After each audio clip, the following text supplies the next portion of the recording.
Hola, miren, el que en el anterior no se podía, he entrado en ese, creo que es el segundo, por favor.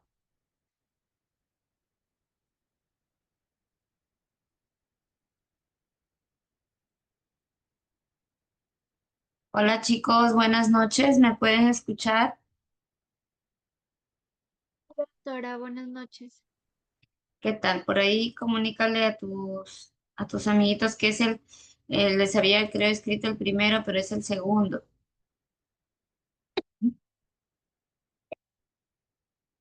para que se conecten.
¿Qué tal? ¿Ya están todos chicos?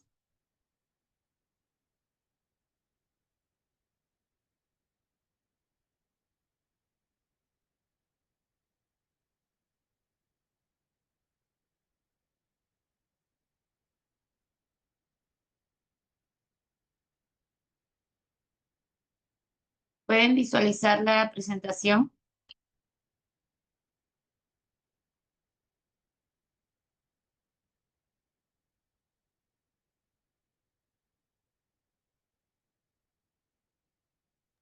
Sí, doctora.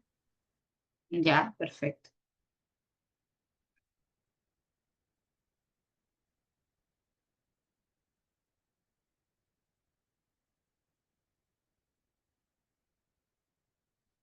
Bueno, el día de hoy vamos a hablar sobre lo que es cáncer de piel, ¿no? Tener en cuenta, pues, que el cáncer de piel representa o se encuentra en el tercer lugar, luego de otras neoplasias, según un reporte de estadística.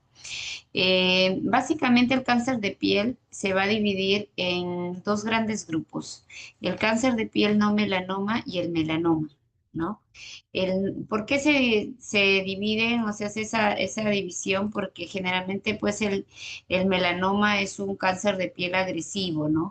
Hace metástasis, en cambio el no melanoma casi nunca hace metástasis, sobre todo el vaso celular, el epidermoide sí, ¿no? Como pueden ver ustedes ahí. Entonces, bueno, en cuanto al carcinoma vasocelular, como su nombre lo dice, deriva de las células de los queratinocitos basales, ¿no? Como pueden ver ustedes acá en la imagen, de las células de la capa basal se originan estas neoplasias. Es más frecuente en varones que en mujeres y su mortalidad es rara. Van a haber factores de riesgo del propio individuo y también extrínsecos. El individuo en sí, los fototipos claros, generalmente tiene más predisposición. La inmunidad a veces también cuando está alterada también hace que este se desarrolle, y ciertas alteraciones genéticas como aquellas en las cuales se altera el gen supresor tumoral, como el síndrome de Gorlin, que son pacientes jóvenes que desarrollan carcinomas vasocelulares. Y factores de riesgo extrínsecos como la radiación ultravioleta acumulada de años desde niños, también la radiación ionizante, la exposición a sustancias químicas, ¿no? Eh, en cuanto a la etiopatogenia, estas células tumorales liberan una sustancia que es el factor de crecimiento derivado de plaquetas, el cual se va a unir a un estroma dependiente que va a tener una abundancia de receptores de este mediador. Entonces, al unirse van a generar un daño en la piel y debido también a ciertas enzimas como colagenasas y elastasas, van a producir la destrucción local. Por eso es que esta neoplasia es estroma dependiente. Por lo tanto, hacer metástasis es muchísimo raro, es bien raro, bastante raro, y que haga metástasis a distancia, ¿no? Por eso es que no casi nunca produce metástasis a distancia ni mortalidad, porque sus células son estroma dependientes. Formas clínicas, tenemos el nodular, en el cual vemos una lesión papular de color piel, de superficie brillante con nidos grises y vasos arboriformes en la lesión. Otra lesión de tipo, digamos, color piel, brillante. Ese brillo nacarado que ustedes ven es porque tiene un estroma mixoide, tiene mucho material de moco en su interior, por eso se ve así y eso también le da el aspecto friable. Cuando a veces este vaso celular tiene pigmento en su presentación, como ven acá, que es una placa con un borde elevado, pigmentado, con un centro trófico que retrae el párpado inferior, entonces esto se trata de un carcinoma vasocelular pigmentado.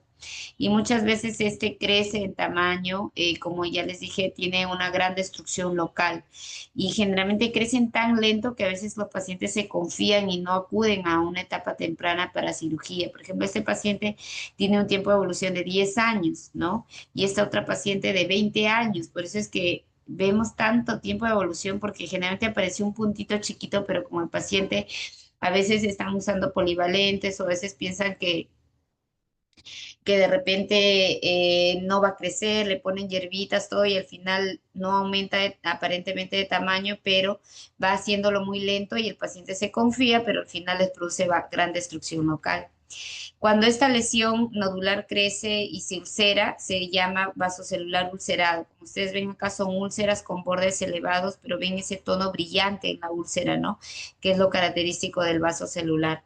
Otro tipo es el superficial, que es una placa rosada con descamación fina de crecimiento progresivo y a veces también puede presentar erosiones en su superficie, el cual es sugerente de un carcinoma vasocelular superficial. Y este que es un tipo esclerosante o morfoiforme, que es como una cicatriz, más que verse se palpa y es el que tiene alto riesgo de recurrencia. Miren acá esta lesión que es como una cicatriz, no hay antecedente de traumatismo previo, entonces ante ustedes una lesión que tenga aspecto de cicatriz sin haber un previo antecedente de alguna lesión inflamatoria, se debe sospechar un carcinoma vasocelular de tipo morfoiforme o esclerosante. Recuerden que carcinoma vasocelular es sinónimo de epitelioma vasocelular, ¿ya? Y el más raro, que es el fibroepitelial de Pincus, que es una lesión tumoral exofítica en zonas fotocubiertas, como en este caso, ¿no? Y hay localizaciones menos frecuentes, pero que también se pueden dar como en zonas fotocubiertas, como en esta parte, en esta paciente, ¿no? Con una úlcera crónica de crecimiento progresivo a nivel del abdomen. Entonces, ante un paciente con una úlcera crónica que no cura, siempre se debe hacer estudio para poder tener el diagnóstico más preciso. El patrón de crecimiento de estos neoplasia carcinoma vasocelular crece en profundidad como en deditos, por lo tanto van a haber algunos deditos más largos, más profundos que otros. Y eso hace que muchas veces cuando se saca la lesión queden algunos nidos y es el riesgo de recurrencia que haya luego en 5 años de seguimiento a un paciente. Hay ciertos patrones, hay ciertos tipos histológicos que tienen más riesgo de recurrencia, como el infiltrante morfeiforme, el micronodular, tienen más posibilidad de que sean invasivos y por lo tanto más riesgo de recurrencia, ¿no? Estas son las células que tienen un color basaloide y van a estar ordenaditas en sí, como se llama en empalizada. ¿Correcto? Como ustedes pueden ver. Y estas son de un núcleo basofílico, ¿no? Entonces, eso es lo que va es característico y confirmar la neoplasia. La dermatoscopía es muy importante, nos ayuda mucho. El dermatoscopio es un aparatito que es como un estetoscopio al médico internista, es parte de mucho, nos ayuda mucho a precisar algunos diagnósticos. Por ejemplo, en el vaso celular, lo que vamos a ver son estos vasos arboriformes. ¿Por qué arboriformes? Porque se ve como un tronquito y luego vasos, ramitas, ¿no? Por eso se llaman vasos arboriformes. Se van a ver también la presencia de nidos grises, como ven acá, unas zonas como oscuritas, manchitas oscuras grises, y algunas zonas blanquecinas que son zonas de fibrosis y regresión, ¿no? Entonces, todo ello es característico del vaso celular. En el tratamiento tenemos es la cirugía de Mohs, que es una cirugía por congelación, que es lo ideal que se debe hacer en estos pacientes, o una incisión quirúrgica convencional, pero siempre va a ser quirúrgico. Curetaje, cremas tópicas es para pacientes que ya son muy mayores y que no se pueden operar, pero pacientes jóvenes se debe sacar con cirugía. Y la cirugía de Mohs es el gol estándar. Aquí a nivel mundial es realizada por dermatólogos que les gusta la cirugía y en la cual se delimita la lesión, se le da 4 milímetros de margen y se saca la lesión tumoral. En ese mismo momento se lleva al criostato, a congelación, se hace un procesamiento de congelación, se cortan los tejidos y se evalúa si los bordes profundos y periféricos son negativos, entonces pasamos a cerrar el efecto quirúrgico. Es la cirugía ideal porque con esto aseguramos que no quede nada de neoplasia y el riesgo de recurrencia sea 1 de 100 pacientes, mientras que una cirugía convencional, el riesgo de que vuelva a salir es 10 de 100 pacientes, ¿no? Acá, bueno, yo aprendí esta técnica en el Hospital Nacional, donde hice mi residencia, Cayetano, en Lima, y en el Hospital Regional también lo hicimos antes de la pandemia. Después ya como se malogró el criostato, no hemos podido hacerlo en el hospital, pero lo realizo en mi centro médico, ¿no? Miren, entonces hasta ahí con lo que respecta a carcinoma vasocelular. Con respecto a lo que es otra neoplasia, ¿qué vemos acá? Vemos una costra, pero se supone que al sacar esa costra va a quedar una lesión tipo úlcera, ¿no? De bordes elevados en zonas fotoexpuestas como la oreja. ¿Y qué observamos además? Que el resto de la piel está con manchas hiperpigmentadas que producto del daño solar. O de pronto tenemos esta lesión ulcerada de bordes indurados. Si uno toca esta lesión, probablemente se toque indurado, con una costra central en labio inferior. El labio inferior es una zona que se daña mucho por el sol. Por eso es que en este caso se trató de un carcinoma epidermoide. El carcinoma epidermoide es el segundo cáncer de piel después del cáncer no melanoma, que es en frecuencia. También deriva de los queratinocitos, pero a diferencia del vaso celular, este afecta piel y mucosas y sí tiene capacidad de metástasis a distancia. En este caso, factor de riesgo intrínseco se comparte con el vaso celular, la inmunosupresión, pero también aquellos pacientes que toman medicamentos inmunomoduladores como azatioprina, antagonistas del factor de necrosis tumoral o post-trasplantados son los que tienen más riesgo de desarrollar epidermoide. También procesos inflamatorios crónicos como infecciones por VPH, ya sea a nivel genital o a nivel periungueal por verrugas, también pueden debutar en un carcinoma epidermoide, o pacientes que han tenido quemaduras previas, cicatrices o procesos inflamatorios crónicos, úlceras que no mejoran, pueden luego desarrollar un carcinoma epidermoide. Entonces, eso es importante a tener en cuenta. Y factores de riesgo extrínsecos como la radiación ultravioleta, que es un factor que se comparte con el vaso celular, y sobre todo la radiación ultravioleta acumulativa de años, ¿no? Entonces, ¿qué pasa? Que estos queratinocitos, al haber alguna alteración en el gen P53 supresor tumoral, empiezan a proliferar de forma desordenada y van a generar pues la lesión en sí y con riesgo de metástasis ganglionar y pulmonar, ¿no? A diferencia del vaso celular, el epidermoide sí tiene una lesión precursora, como las queratosis actínicas, ¿no? Las queratosis actínicas van a ser clínicamente tipo pápulas o placas eritematosas aplanadas con de superficie áspera. Si uno pasa sobre esta zona de la placa, el dedito va a sentir áspero. Y con el dermatoscopio vamos a ver el patrón en fresa. En pacientes con fototipos más oscuros se van a ver a veces hiperpigmentadas, pero lo típico es que es áspero al rozar la mano y generalmente van a ser en zonas fotoexpuestas como la cara o la zona anterior de antebrazos, ¿no? Acá vemos otra lesión también tipo queilitis actínica, como les decía, el labio inferior siempre se afecta más por el sol y a veces pues si ese daño es crónico puede debutar en algún momento en un carcinoma epidermoide, ¿no? Entonces el carcinoma epidermoide sí tiene lesión precursora. a diferencia del vaso celular que aparece de la nada. Por eso es que a veces el vaso celular los pacientes dicen que es un lunar, pero en verdad no es un lunar. Este es otro ejemplo donde vemos una lesión tumoral exofítica, sangrante, friable en el tercio distal de la pierna, ¿no? Que es sugerente de un carcinoma epidermoide. O este otro paciente con una lesión tumoral exofítica en codo, que también se trató de un carcinoma epidermoide. O este otro paciente que se desarrolló el epidermoide en una herida posamputación. En esta zona de la zona preauricular, que es una foto expuesta, es una lesión que nos hace, es una úlcera crónica que está asociada a daño solar. Por lo tanto, es una sospecha alta la de un carcinoma epidermoide. Y acá igual en la zona de boca y digamos en cara, donde también vemos, esto es como para acordarse que el epidermoide también puede comprometer mucosas. Esta otra forma es una lesión tipo placa exofítica ulcerada friable en tercio distal de pie. Y esta para que se acuerden que un antecedente a veces son quemaduras previas o cicatrices.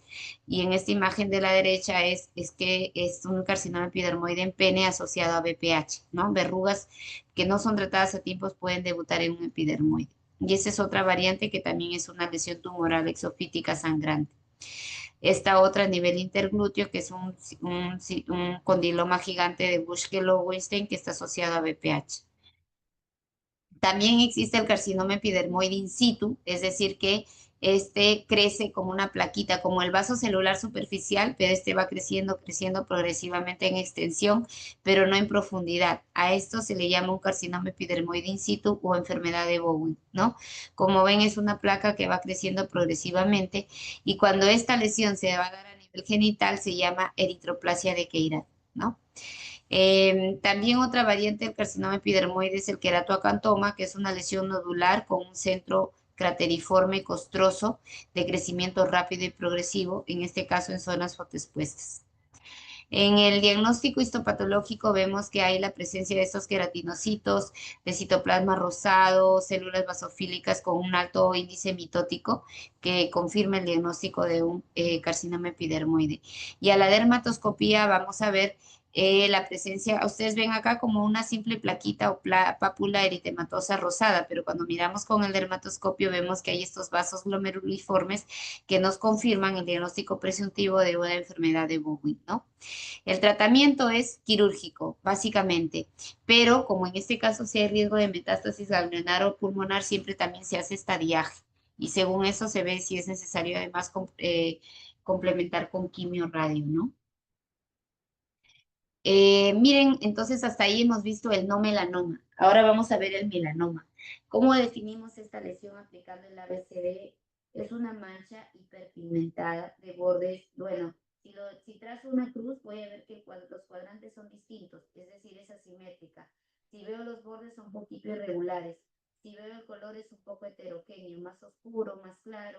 Y en la evolución el paciente probablemente me va a decir que este ha evolucionado, aumentado con el tiempo. Entonces, hay características que ante una lesión pigmentaria se aplique el ABCDE y voy a tener la sospecha de algo malo.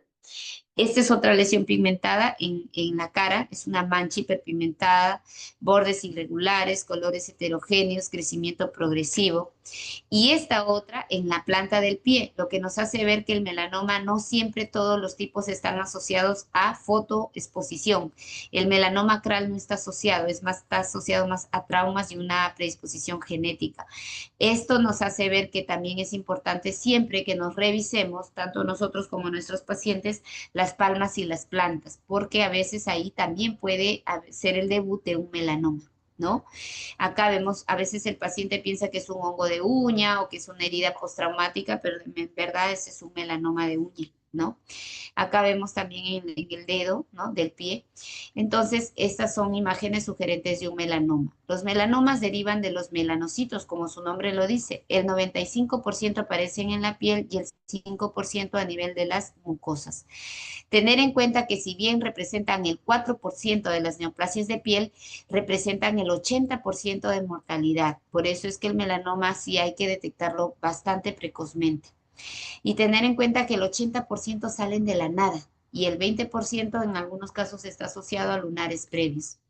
Factores de riesgo es no la exposición acumulada del sol de años, sino la exposición intermitente, las quemaduras solares. Mientras más lunares tenga un paciente, hay más riesgo de melanoma. Mientras más lunares atípicos, también. En fototipos claros también es más frecuente, ¿no? El vivir en un país de latitud ecuatorial también. Y sobre todo el antecedente genético es bien importante tenerlo en cuenta. Existen varias formas clínicas. El más frecuente, las imágenes que vimos al inicio, se tratan del léntigo maligno melanoma. Este más se da en personas de edad avanzada porque esta sí está asociado al daño solar previo acumulativo y más sale en zonas de cara, como ustedes pueden ver, ¿no? Zonas fotoexpuestas. El melanoma de extensión superficial es el más frecuente de todos, el 70% representa, va a afectar más al tronco en el caso de varones y en piernas en el caso de las mujeres. Y a veces, como es de extensión superficial, es como que va a durar regular tiempo en crecer, ¿no? Ven acá estas manchas de características atípicas. El melanoma nodular es el que se desarrolla en cualquier zona, pero como es nodular, crece en forma vertical y por lo tanto tiende a ser más metástasis linfática o hemática. Por lo tanto, su tasa de crecimiento es acelerada y es el que más frecuentemente hace metástasis. Ven acá, es un nódulo hiperpigmentado en la nariz. Un diferencial podría ser un carcinoma vasocelular también, ¿no? Pero a diferencia del vasocelular, el melanoma crece rápido y por lo tanto es difícil encontrar un paciente con un melanoma que no tenga 4 años la lesión y más aún si es nodular. En cambio, para hacer un vasocelular, sí, generalmente un tiempo de evolución más largo, ¿no? Y existe una variante que es el melanoma melanótico, en cual es una mancha sin color, ¿no? Que también puede dar, es más raro, pero también es como para tener en cuenta que no toda lesión en piel se debe cauterizar, quemar. Habría que ver bien y la mayoría se debe mandar siempre para un estudio de patología porque a veces podemos tener sorpresas. Y el melanoma acral, que les decía que es el que no está asociado a sol, ¿no? Y está asociado más a traumatismos y sobre todo se da en palmas, plantas y zonas ungueales, ¿no? Miren ustedes acá, este es un paciente con una mancha hiperpigmentada asimétrica de color heterogéneo en planta. Y si el paciente no tiene la costumbre de mirarse el pie, lo va a notar cuando ya esté en nódulo, cuando esté elevado, que ahí tiene peor pronóstico. Por lo tanto, es importante la evaluación precoz, ¿no? Y acá es un melanoma de uña, ¿no? Vemos una melanoniquia en banda de color muy intenso, más de 3 milímetros y que compromete el pliegue periungular proximal. Esto es sugerente de un melanoma. Miren ustedes acá, el paciente decía que era un hongo, pero si ustedes miran bien, ven que hay pigmento en la piel. Entonces, para que el hongo comprometa con pigmento en piel es mucho más difícil, fue un melanoma. Y el 5% que representa melanomas de mucosas más de más difícil diagnóstico, ¿no? Entonces, el diagnóstico es clínico, tener en cuenta el ABCDE que les comentaba. Cuando hay pacientes que tienen varios lunares, el que menos se parece a todos es el que más nos debe hacer sospechar, que es el signo del patito feo. La dermatoscopía, vamos a ver zonas grises de regresión, zonas más oscuras, más claras, bordes irregulares, ¿no? Y en la histopatología vamos a ver ahí los melanocitos que van a ser, digamos, como parte de la piel y generalmente acá vemos el pigmento que está depositado a nivel de la epidermis, ¿no? Esta es una escala que se utiliza, ahora se usa más el Breslow, que es para ver la profundidad de lo hallazgo de los melanocitos atípicos. Eso es informado por el patólogo y generalmente sirve para, de acuerdo a eso, hacer el estadiaje y el Doctora, tratamiento. disculpe, no se le escucha. ¿Ahí me escucharon ahora? Sí, ahí sí. Ya, entonces esta es una escala en la cual la que más se utiliza es la de Breslow, que nos permite identificar, digamos, la profundidad, el compromiso de la profundidad de los melanocitos atípicos, que es lo que suele informar el patólogo cuando nos da, después de hacer una biopsia de melanoma, y nos va a servir generalmente para luego hacer el estadiaje y definir el tratamiento, ¿ya? Medidas de prevención básicas, el autoexamen. Uno mismo debe aprender a examinarse en un espejo o con alguien cercano a nosotros y siempre no dejar de lado las palmas y las plantas. Una vez que identificamos una lesión que no la teníamos, aplicar el ABCDE que les mencionaba, que se debe aplicar. El A es la simetría hacer una cruz, vamos a ver que los cuadrantes van a ser distintos. El B es los bordes, que sea un borde un poco no muy nítido, bordes borrosos, ¿no? El C es los colores heterogéneos, ¿no? Que no sean uniformes el color de la mancha. El diámetro, en el caso de los pies de las plantas o palmas, más de 6 milímetros, es un diámetro de sospecha. Y si tengo una lesión sospechosa, tiene que ir con el dermatólogo y nosotros con ayuda del dermatoscopio y la biopsia vamos a poder discernir la lesión en verdad. Y las medidas de fotoprotección, que son súper importantes, no gorro, sino sombrero, sombrero de tela de ala ancha, porque cubre nariz, cubre mentón, cubre orejas, ¿no? Y sobre todo, enseñar que nuestros niños desde pequeñitos utilicen el sombrero, porque eso es bien importante, porque recuerden que para el vaso celular y el epidermoide y el léntigo maligno melanoma tiene que ver mucho con el daño acumulativo de años del sol. Ropa de manga larga, sobre todo si son pacientes que se exponen al sol o que tienen una ocupación de riesgo, ¿no? Por ejemplo, conductores, arquitectos, ingenieros, trabajadores de construcción, agricultores, ¿no? Y pues hoy en día es también importante reconocer que ya las ropas de baño ya son más con más cobertura, ¿no? Ya no son tan expuestas al sol. El uso del bloqueador también es importante, pero se complementa siempre al uso de la prenda, del sombrero, de la ropa manga larga, ¿no? Y siempre este se debe reaplicar cada 2 a 3 horas y con un factor de protección más de 50 es suficiente para tener una buena protección y la reaplicación sobre todo. Además, recalcar que no solo el uso de bloqueador es necesario, o sea, de todos modos también tengo que evitar exponerme al sol en horas muy intensas donde hay mayor radiación, ¿no? Entonces, no sé si hasta ahí está claro, alguna duda, alguna pregunta, chicos.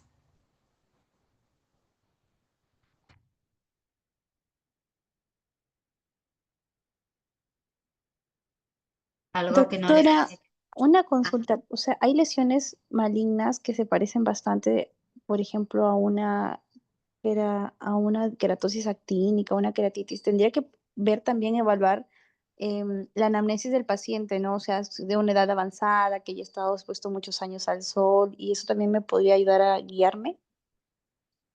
sí, también eso, la anamnesis y sobre todo la dermatoscopía y la lesión clínica. Lo que pasa es que a veces, por ejemplo, yo cuando empecé recién mi residencia de dermatología y era R1, a veces veía, ¿no?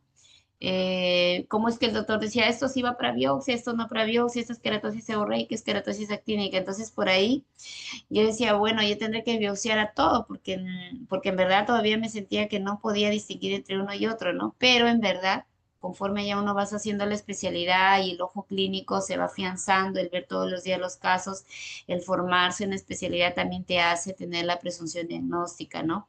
De hecho, lo que se les explica ahora es lo más notorio, pero pueden haber ciertos momentos en que ustedes tengan dificultad. Entonces, ante una lesión que tiene el paciente, que no cura, que persiste, que de repente inicialmente le pueden dar un antibiótico mañana, tarde y noche, 7 días, o hasta vaselina sin olor si es que no hay infección, pero referir al dermatólogo, al especialista, porque a veces es difícil, ¿no? Pero según lo que se ha visto en los casos, hay sí algunas que son lesiones claras. Si uno tiene en cuenta las características y el detallito en cada evaluación, sí podemos dar un diagnóstico presuntivo, ¿no? Entonces el dermatoscopio nos ayuda mucho también y ciertas estructuras y características que también nos van a hacer a tener más precisión, ¿no? Ya, doctora, sí, porque, por ejemplo, el melanoma melótico, eso, o sea, se ven como lesiones como no malignas, ¿no? O sea, entonces Correcto. Por ejemplo, el melanoma melanótico es una lesión, una pápula rosada, ¿no? ajá, Por eso es que, de hecho, eso es como para que ustedes vean que en algún momento en su vida no vaya a ser, no, cauteriza, se quema y no se manda a estudiar, ¿no? O sea, todo se debe estudiar, al menos no se debe cauterizar, ¿no? O sea, quemar de frente sin saber qué fue, ¿no? Porque a veces nos podemos tener sorpresas, que no es lo frecuente, ¿sí? Pero es como para que ustedes también sepan que digamos que no toda lesión en piel es buena, que hay que siempre tener la sospecha. Y lo otro es nunca usar polivalentes. Es muy frecuente que vemos en la práctica que vienen a veces en atención primaria que le ponen, usan Notil, Portil, Cuadrider, Dermapiel y esas cosas que tienen corticoides, tienen antimicóticos, tienen antibióticos, pero en verdad se usan porque no tiene claro el médico qué es lo que tiene, o si es un hongo o una inflamación o es una infección. Entonces, por eso es que se usa, pero a veces más allá de ayudar, uno desarrolla efectos secundarios de los corticoides muy potentes porque generalmente tienen composición de dexa, betametasona. Pueden desarrollar cuadros de alergia agregados porque son antibióticos sensibilizantes como polimixina, gentamicina y a veces pueden ocultar algún cuadro. Entonces, por eso nunca se debe utilizar. De repente, si ustedes tienen la sospecha de una infección, impetiginización, mupirocina, ácido fusídico, pero si sigue el paciente ya se tiene que referir, ¿no? O hasta vaselina sin olor hasta poder estudiarlo el paciente, ¿no? Ya, doctora, gracias. Ujú. Por lo demás, ¿está claro? ¿Alguna duda, alguna pregunta?